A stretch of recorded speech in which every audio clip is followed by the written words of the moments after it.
اعوذ باللہ من الشیطان الرجیم بسم اللہ الرحمن الرحیم السلام علیکم ورحمۃ اللہ وبرکاتہ۔ آج ہم بات کریں گے لباس کے بارے میں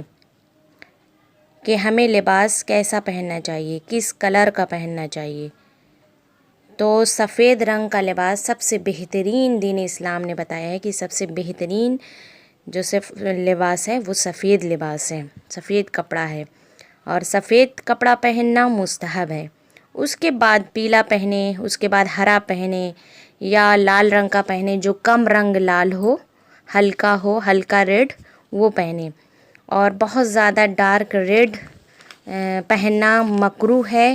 یعنی بزرگوں کے لیے، مگر وہ لوگ جو ابھی شادی شدہ مطلب ابھی دلہا ہیں دلہن ہیں، ابھی نئی نئی شادی ہوئی ہیں، ان کے لیے کوئی حرج نہیں ہے، وہ ڈارک ریڈ پہن سکتے ہیں۔ اور اسی طرح سے ایک میں حدیث بیان کرتی چلوں رسول خدا صلی اللہ علیہ وآلہ وسلم سے، اللہم صلی علی محمد وآل محمد وعجل فرجهم۔ آپ فرماتے ہیں کہ سفید لباس پہنو، یہ سب سے بہترین اور پاکیزہ ترین رنگ ہے، اور اپنے مردوں کو بھی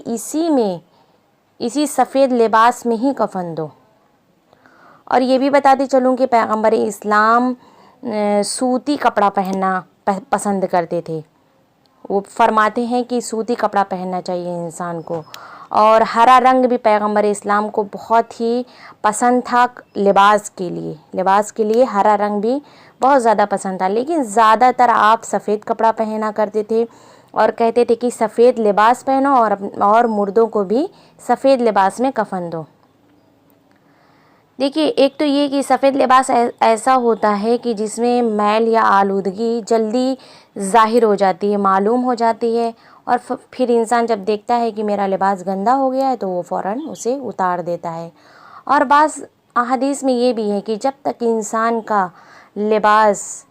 کے لباس صاف ستھرے ہوتے ہیں، تب تک وہ لباس اس شخص کے لیے استغفار کرتا رہتا ہے، اور جب وہ گندا ہو جاتا ہے تو وہ استغفار کرنا چھوڑ دیتا ہے۔ اور کالا کپڑا پہننا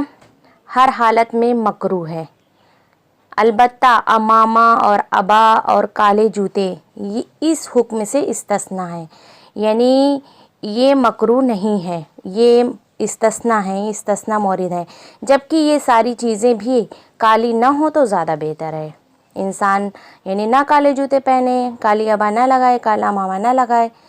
تو زیادہ بہتر ہے، لیکن اگر لگاتا ہے تو یہ حکم مکروہ کے حکم سے استثناء ہے، الگ ہے۔ اور اسی طرح سے رسول خدا صلی اللہ علیہ وآلہ وسلم جب بھی نیا لباس پہنتے تھے، دیکھیے جب بھی ہم نیا لباس پہنے نا تو ہمیں اللہ کا شکر ادا کرنا چاہیے کہ اس نے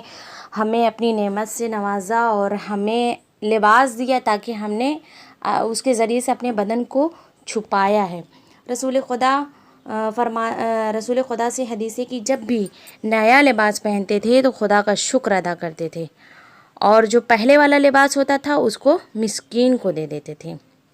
اور یہ بھی بتاتی چلوں کہ لباس کو بہت زیادہ یعنی ٹائٹ نہیں پہننا چاہیے، بلکہ گشادہ ہو، تھوڑا ہلکا گشادہ ہو، جسم کی نمائش نہ ہونے پائے۔ اور یہ بھی کہا گیا ہے کہ جو کوئی دنیا میں،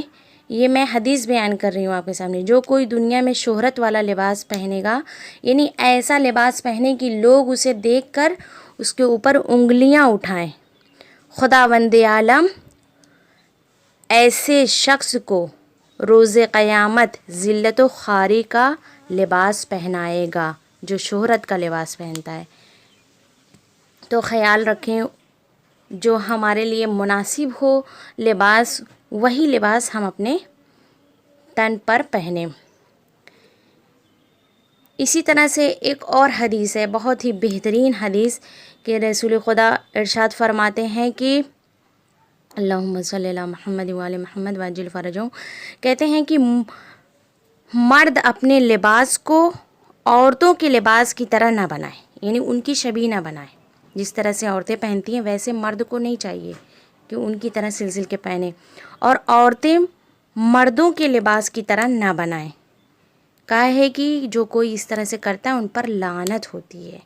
ان پر لعنت بھیجی گئی ہے۔ اور آج کل کا زمانہ دیکھیے کہ لڑکیاں جو ہیں وہ لڑکوں کی صورت اختیار کر رہی ہیں، جس طرح سے لڑکوں کے لباس ہوتے ہیں لڑکیاں وہ پہنتی ہیں، اور لڑکے ایسا کر رہے ہیں کہ لڑکیاں جیسا پہنتی ہیں اسی طرح سے وہ بھی پہن رہے ہیں، کہ اگر کوئی پیچھے سے دیکھے تو اسے سمجھ میں ہی نہیں آئے کہ یہ لڑکا ہے یا لڑکی۔ تو اس چیز پر بھی بہت زیادہ غور و فکر کریں۔ ہمارا دین اسلام بہت ہی بہترین دین ہے جو ہمیں بہترین طریقہ بتاتا ہے دنیا اور آخرت کے لیے۔